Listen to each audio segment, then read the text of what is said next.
Hello, welcome to a new episode. Today's topic will be the truths about Magic Arena.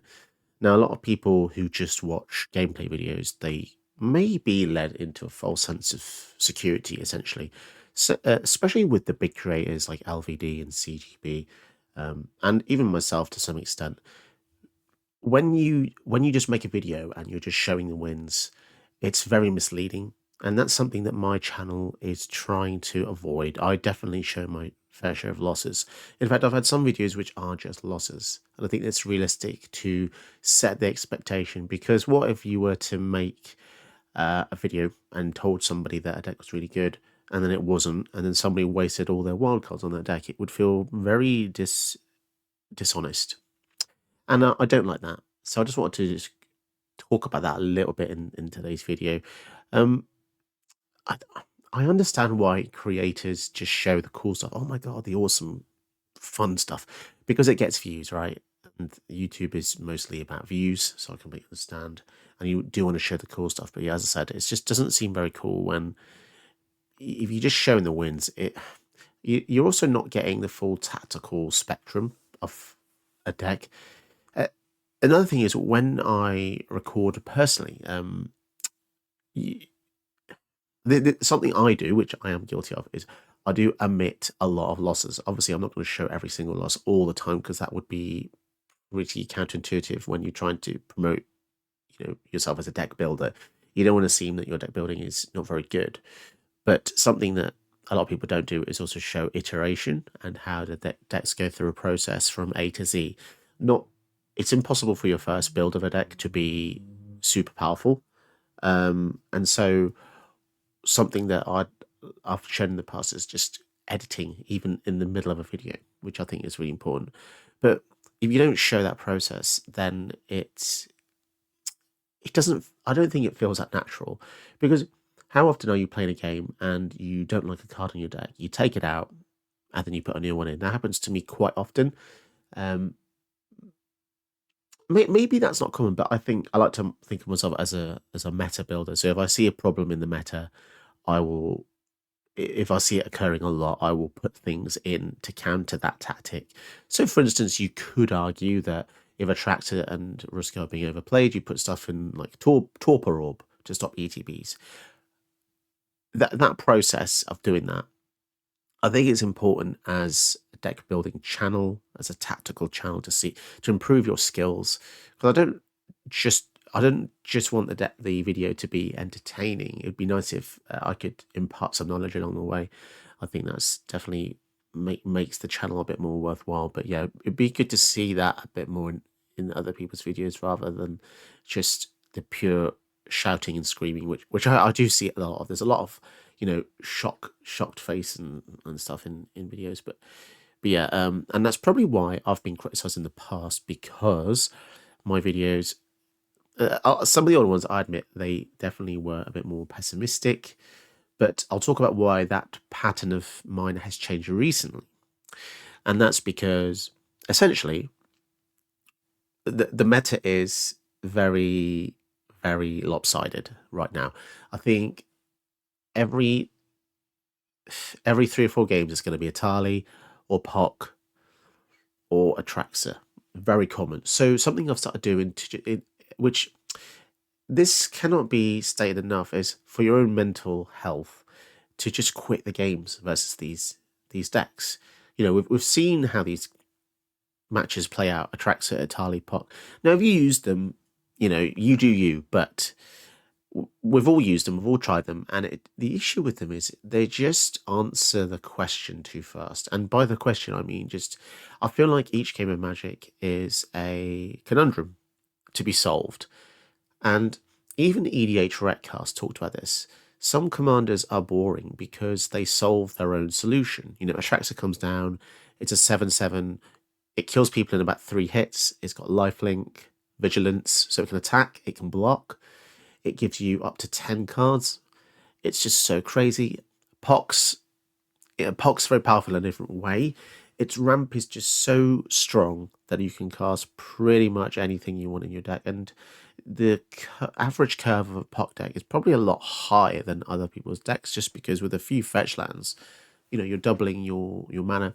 And one of the fundamental balancing acts of Commander and anything like Brawl, Historic Brawl, is that in order to cast your Commander, you pay +2 mana to get out again, and that's just called balance. It's to balance the game so you don't see the commanders too much. But with commanders like Golos, Rusko, Pock, there's a horrible pattern here where they're just paying. Oh, and even the new Roxanne card, where they pay half their command attacks when they come in by creating a mana rock or mana advantage +1.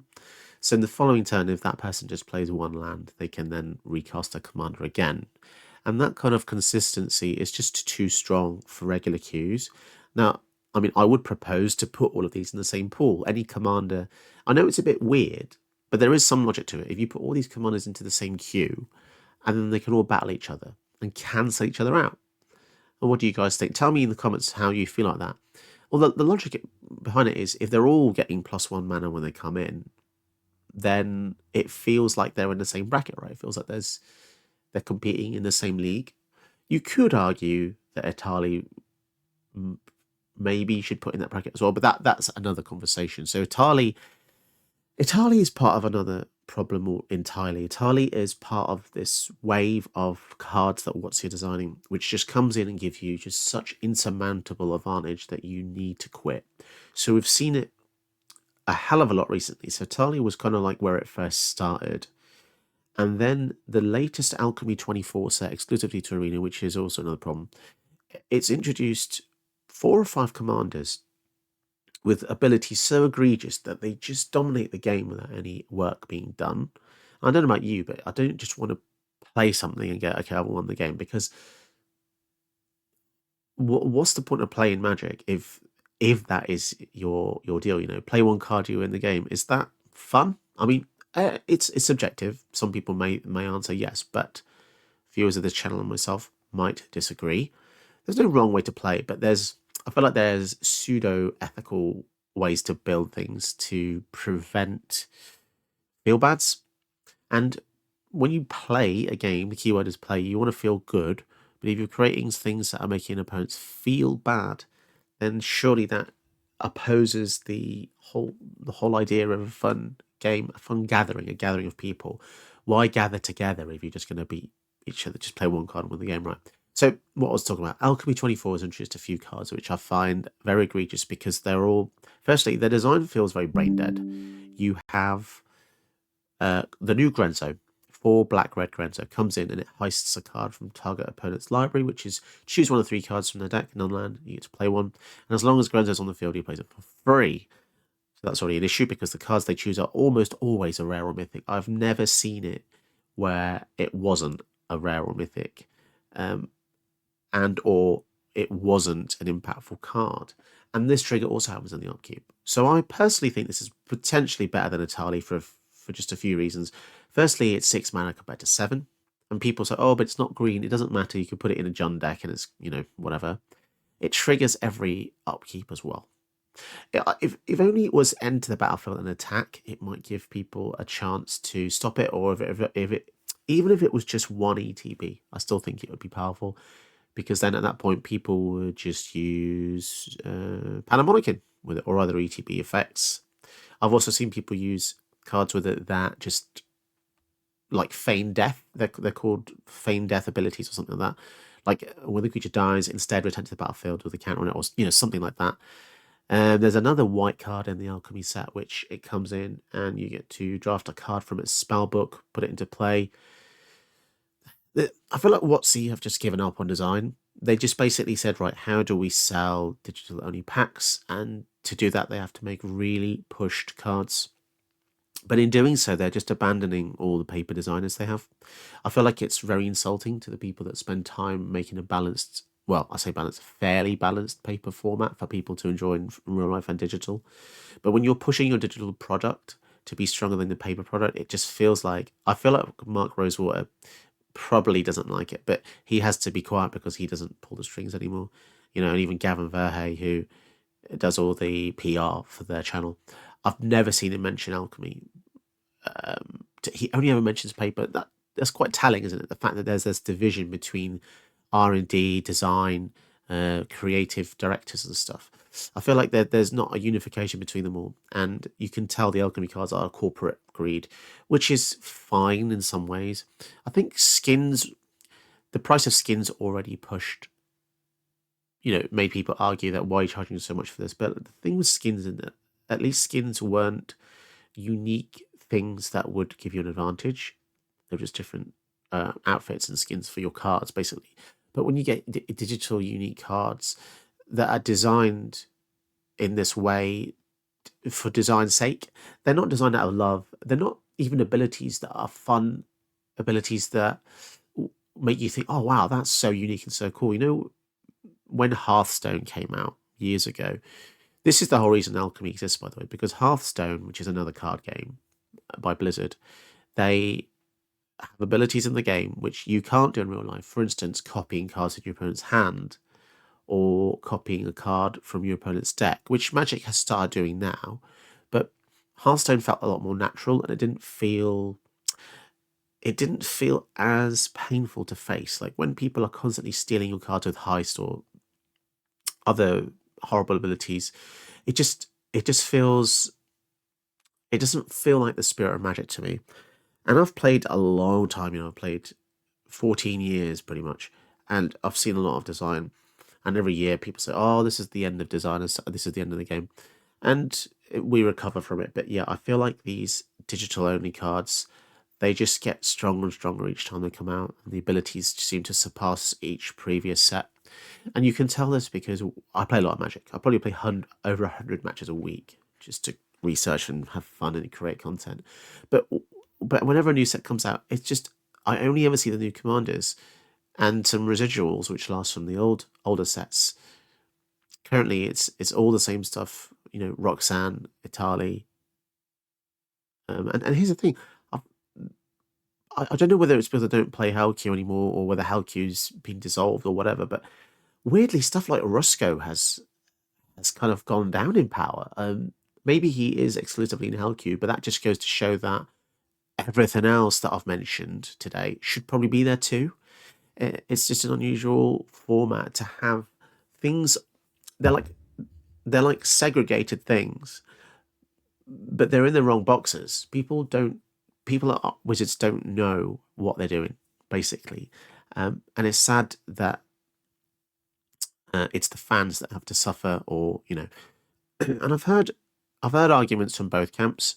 I have a Discord where I talk to my viewers quite a lot, and I also ask people on the community chat what people feel about Alchemy, and it's a resounding, the majority of people don't like Alchemy. So it's not just me moaning about this. So before you type away saying, I think these things are fun, I'll be perfectly honest with you.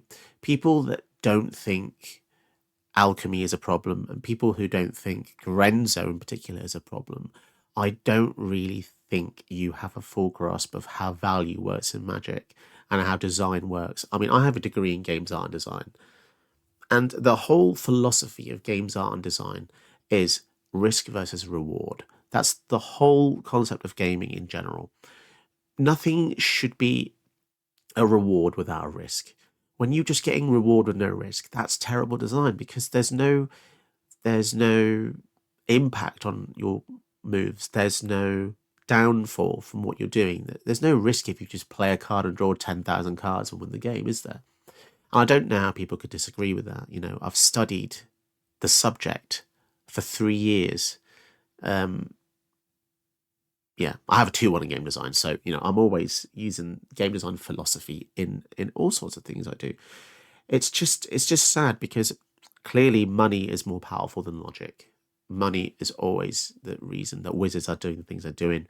But if just one Wizards employee could see a video like this, it's just like kind of like a plea to say, I mean, ultimately, I would like Alchemy to go away, because as someone who's played Paper Magic for so long, I used to pride myself on knowing pretty much every card in the meta.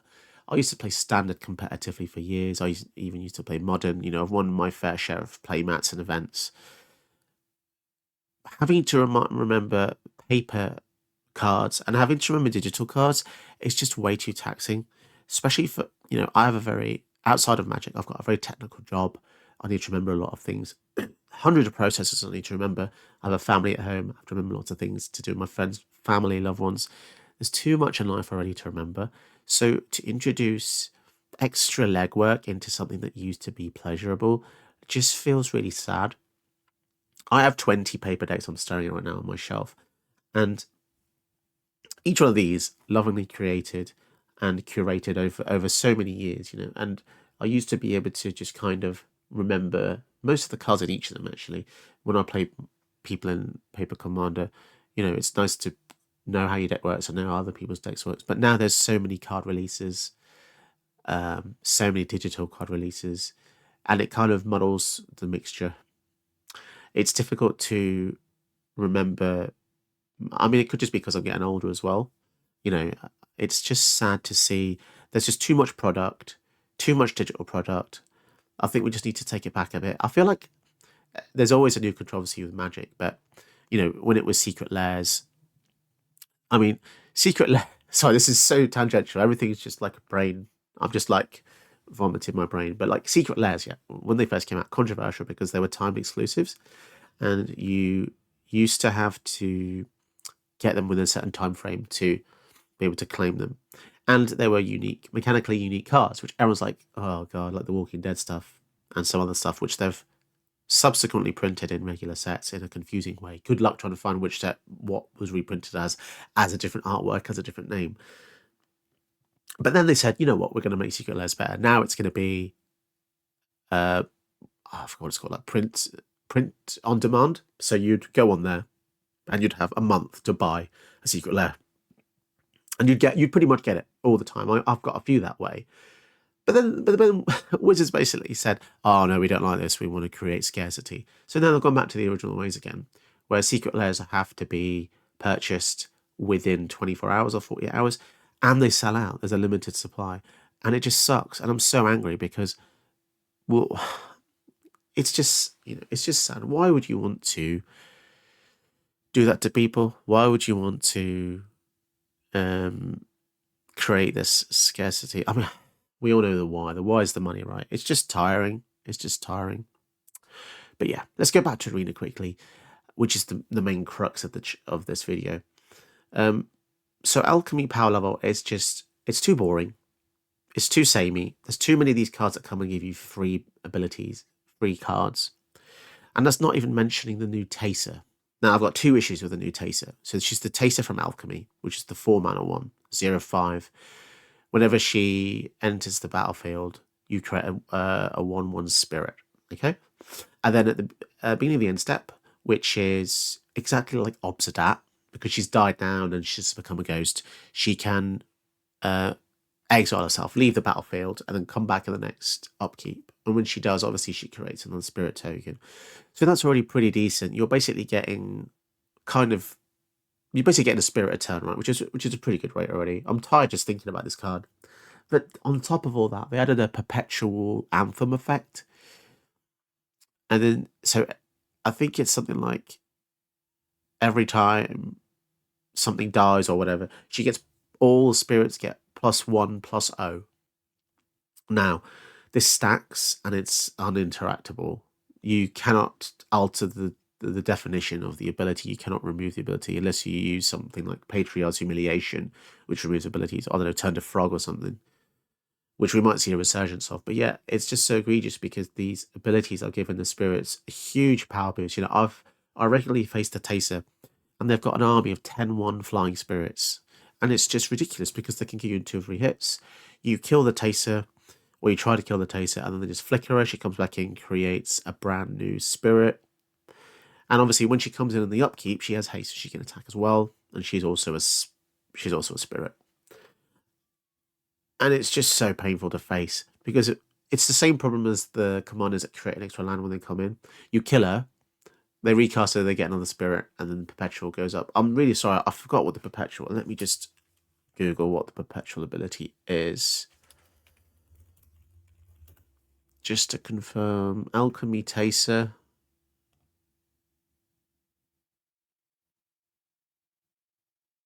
Starting intensity 0. That's crazy. So it just goes up. The starting intensity, it's just an ability that's basically has a value of 0, and every upkeep it goes up by 1, I'm pretty sure. But it's just absurd because there's no work being done. What is with designers just doing auto abilities now? I remember the days when, do you guys remember Elenda, 4 mana, 1/1 vampire, lifelink? Whenever another creature dies, put a counter on her. And then, so she goes up in power, pretty good 4 mana. She used to be a $30 to $40 card, right? And then when she dies, you create X vampire soldier tokens, 1/1s equal to the amount of power she has. That was cool because it would be like filling up a bucket of water. She'd get bigger and bigger and bigger, and eventually she'd die. Then you should release all these 1/1s, and that felt powerful at the time, but fair and balanced. There was kind of a weird logic, almost like she was like really pregnant and giving birth to all these vampires, which is kind of cool. But now they've just said, oh, what if we had that ability, but every turn she just created an X1 anyway, and Taser goes up. It's like having your cake and eating it. And if you think this design is cool and powerful, I don't know what to say, really. It's just not, it's not balanced. I think there is beauty in balance. You can't just have everything, because that's just not how a game works. Chess, which is one of the oldest games on the planet, chess is fun and balanced. Chess is popular. It's lasted all these thousands of years because it's balanced. Every piece is balanced to do something. Each player has access to the same pieces. Chess is a really good fundamental thing to look at when you're looking at game design, because it's the only advantage in chess is going first. I think going first is like, I'm not 100% sure. I'm not a chess expert. I'm not going to beat people in 3 moves, but there's ways to win in chess in two or 3 moves. But yeah, we need to look at what makes a game balanced before we just keep making these ridiculous alchemy cards and stuff. It's just not fun. It's just not good for the game. And I really hope things change, and I really hope alchemy gets cancelled, because I just don't like it. I don't like it. Call me purist, and there will be people that argue that alchemy is good. Well, then this video is not for you. All right, that's as simple as that, and we can disagree. That's fine, or maybe you can still watch and like the points I make. But yeah, I think I've made some decent logical points there. Or let's just take it this way: we can have alchemy, but let's just have a separate queue for brawl. Have regular brawl, historic brawl, and then have alchemy brawl and alchemy historic brawl. Is that fair enough? I think that everyone wins there. Then we don't have to take anything away, and I think that's pretty awesome. And I would be more than happy for that. One other habit, I don't want to make the video too long, but it's Wizards keep putting really horribly powerful cards into the format. I think the latest, most powerful thing I've seen in the format, which is so absurd because it's stronger than literally anything else they printed, is Mana Drain. Now, if you don't know what Mana Drain is, it's like a $50, $60 counter spell in real life. Blue, counter target spell. So that's already decent, it's fine. But on top of that, they've added, you get X mana in your next main phase equal to the CMC of the card you countered. So, for example, let's say someone casts a 7 mana Traxxas, you mana drain that, and your turn you get 7 colorless mana in your main phase to play whatever you want. You're a Traxxas, whatever. It's just crazy. It's too good. In Command, in multiplayer, I think it's fine because the number of players balances power level. I think that's fine. But in one-on-one, it just feels like CDH. And I guess, as I said, that's fine if you tell people it's CDH, or it's fine if you tell people it's a certain format. But I don't think it's fine to put everyone in the same ball pit.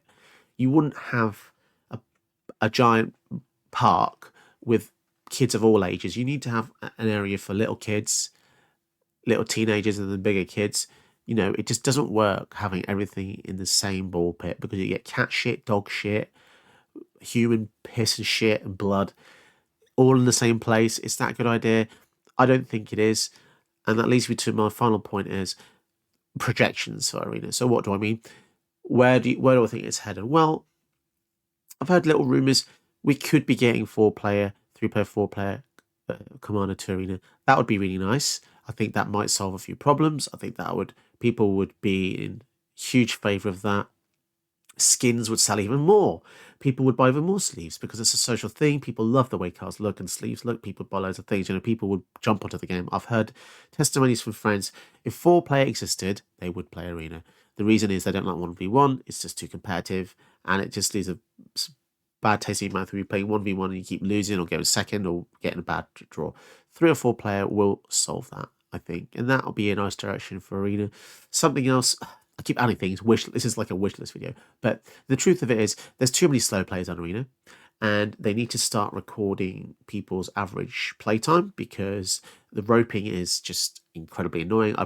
If you don't know what roping is, it's basically when people just take ages to have to turn on Arena, and then a little rope burns down like a fuse. Looks like it's going to go to TNT, but it never does because they just keep extending that. And I never understand how my opponents always seem to have more rope time than me.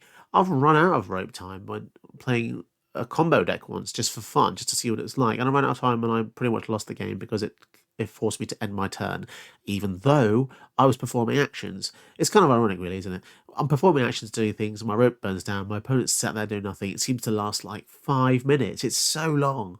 So long. I think they need to have a new system in place to report players who just abuse roping or something like that.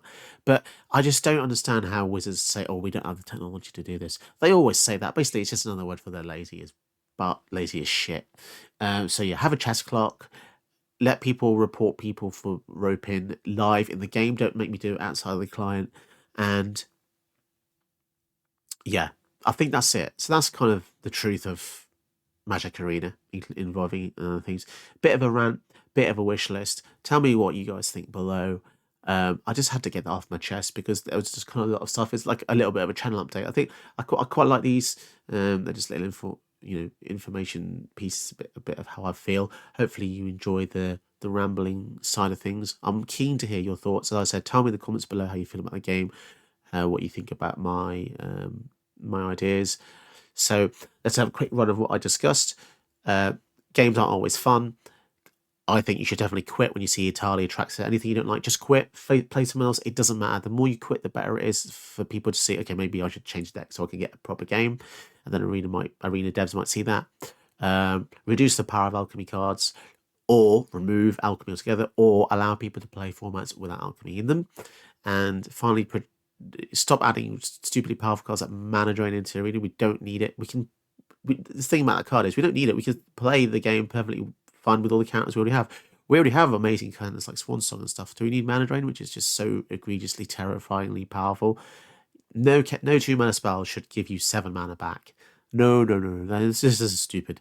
And then finally, where are we headed? 4-player commander. Hopefully that will solve a few problems. And yeah, that's it. Hope you enjoyed today's video. Don't forget to like and subscribe if you enjoyed the content, and just talk to me below. Tell me what you think. Express yourself. Until next time, guys. See you later.